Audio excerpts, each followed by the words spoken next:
Hi, I'm Jason with ExpertVillage.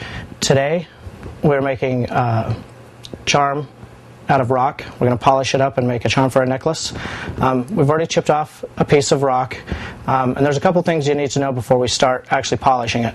The Dremel and the bits get really hot. The rock gets really hot, and it will shatter and break and cause all kinds of problems. It'll even burn up your Dremel. So we have water. Keep plenty of cold water, and just keep it wet. And with your Dremel, you don't have to work in the water, but don't work on it any longer than 5 or 10 seconds on the rock with any bit without putting it back in the water. That will also keep the dust down, so you're not breathing a massive amount of dust.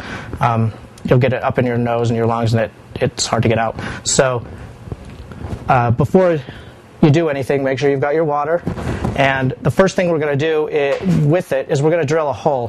For the charm, just look at the shape of the rock and where it'll fit nice on your chest. Just envision like where it would sit. This would probably be the back area where it could set on you nice, which means you would probably want the hole somewhere in this area of the rock. You're going to grind a lot of this down, so you want a thick part to go through.